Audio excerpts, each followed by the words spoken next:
He couldn't see. Not from one eye. Not from the other. And he kept fighting anyway, for 4 brutal rounds, until there was nothing left to give. And when Joe Rogan found out exactly what was happening inside Ilia Topuria's head during that fight at the White House, his reaction said everything. Let's go back to June 14th. Let's put you right there on the South Lawn. Washington, D.C. A warm June night in the most powerful city in the world. The cage is sitting right there on the grass outside the White House. Not in an arena. Not in a stadium. On the lawn. 4,000 people in the seats, nearly 200,000 more watching on giant screens just down the road at the Ellipse. The President of the United States is sitting cage-side. The Marine Corps Band is playing walkout music live.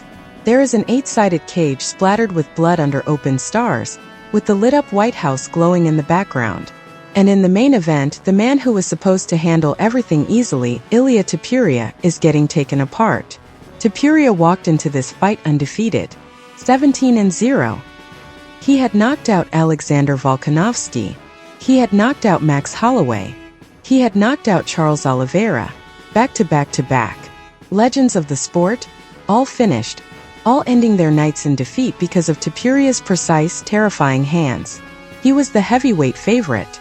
He was supposed to be the next great champion.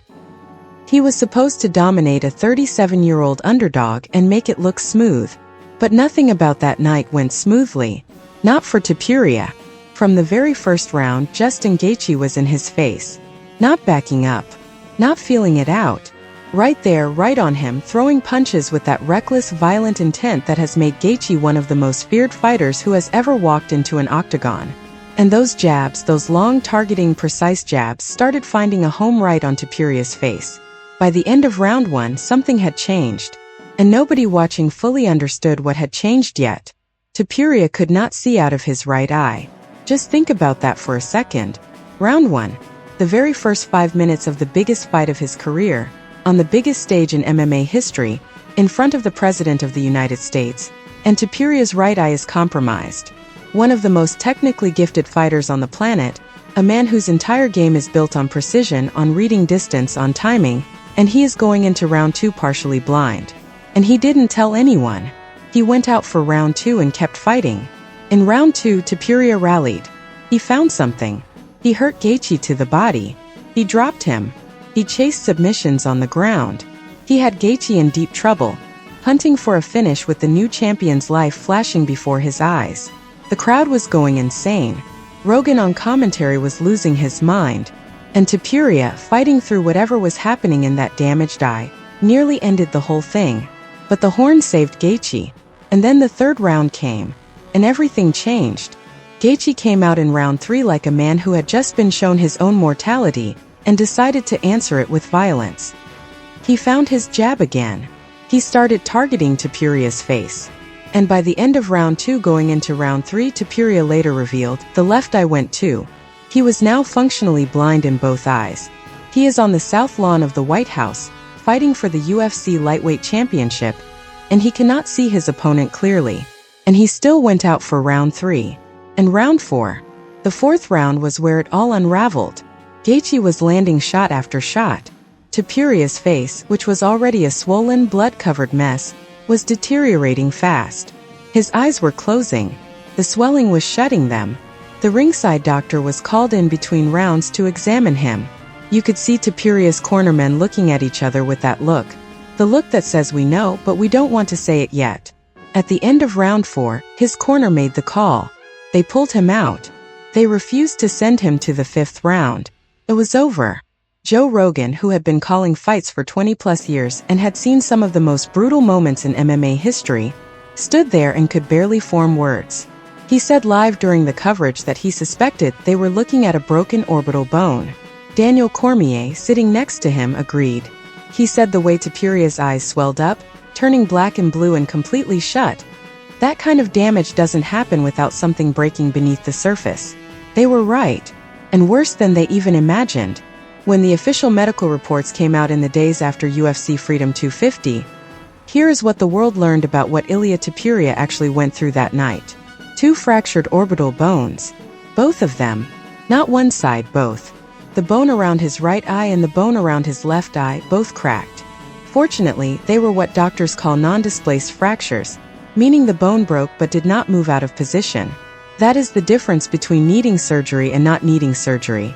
Topuria was taken directly to a hospital in Washington, D.C., straight from the cage. He was transported while the post-fight press conference was still happening. He underwent a CT scan of his face and head. And then, after all of that, the doctors determined he would not require surgery. He was discharged from the hospital. He would heal, but it would take time. His strength and conditioning coach, Jesus Gallo, gave an update several days later. He said day by day, Topuria was already looking like a completely different person. The swelling had gone down. The bruising had faded.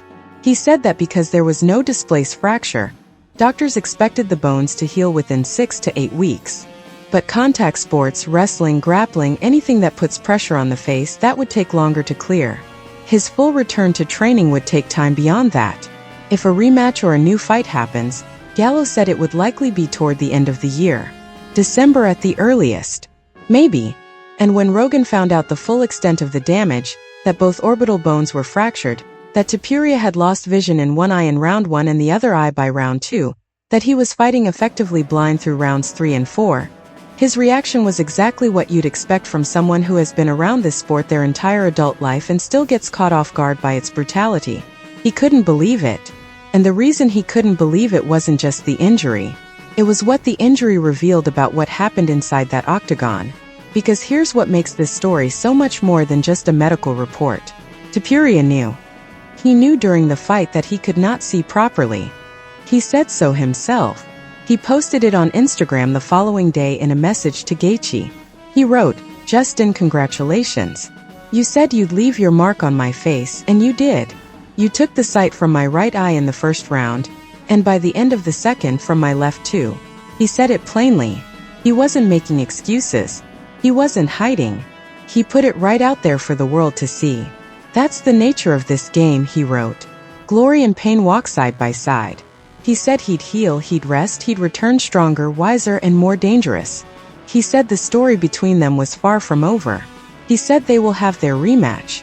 A man with 2 fractured orbital bones and no functional vision in both eyes, absorbing punches from Justin Gaethje for 4 rounds, and then writing a dignified, measured, class act of a message the next day.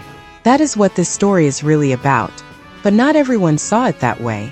Because while Topuria was getting treatment in a Washington hospital, Paddy Pimblett was watching the fight on his YouTube channel from across the ocean, and he was not feeling dignified or measured. Paddy and Ilia have hated each other for years. This goes back to 2022. They crossed paths at a hotel in London before a fight card where both men were competing. Words were exchanged. Then hands were exchanged.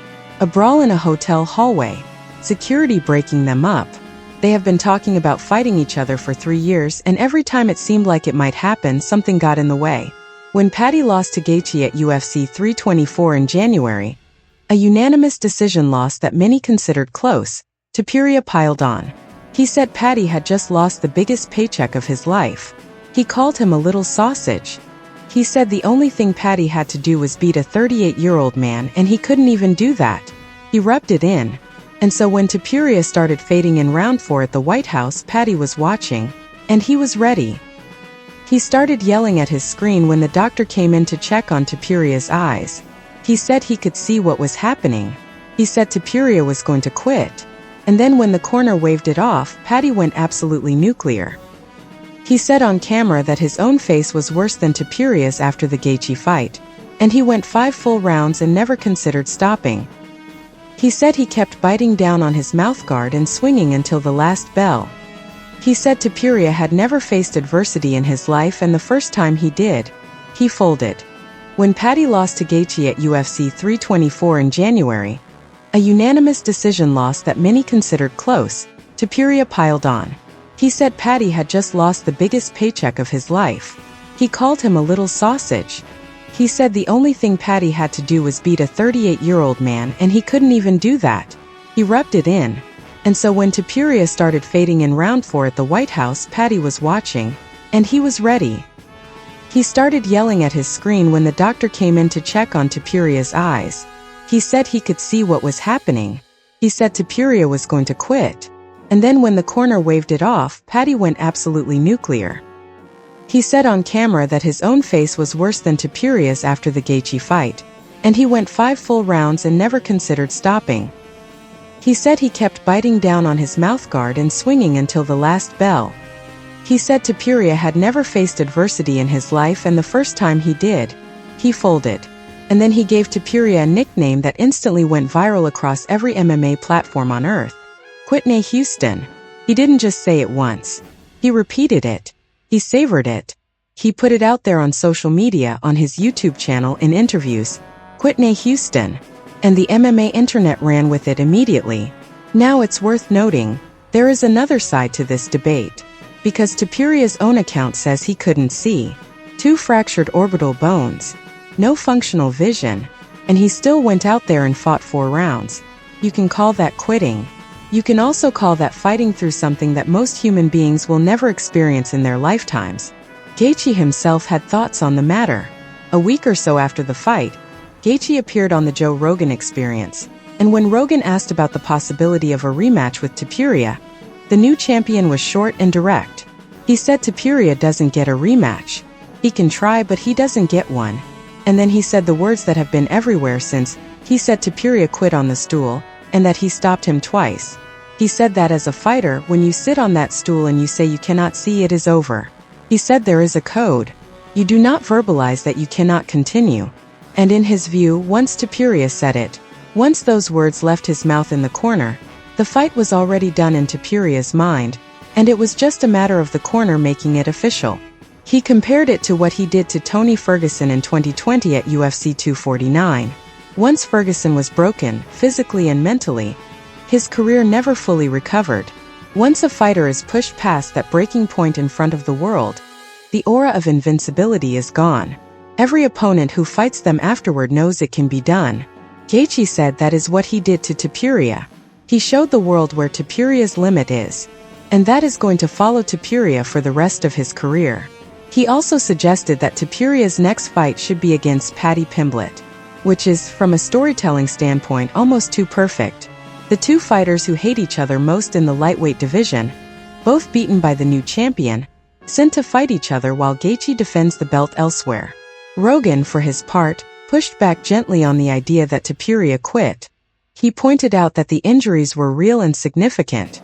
He mentioned that fighting with 2 fractured orbital bones and compromised vision is not something you can simply power through indefinitely. But Gaethje was not moving off his position. His view is clear. His view is on the record. So where does this leave Ilia Topuria? His coach says he could be back by December. His orbital bones are healing without surgery. His face, which was barely recognizable on the night of June 14th, has apparently returned to normal within 2 weeks. The man heals fast. His body at 29 years old is doing what young bodies do. But Gaethje's words hang in the air.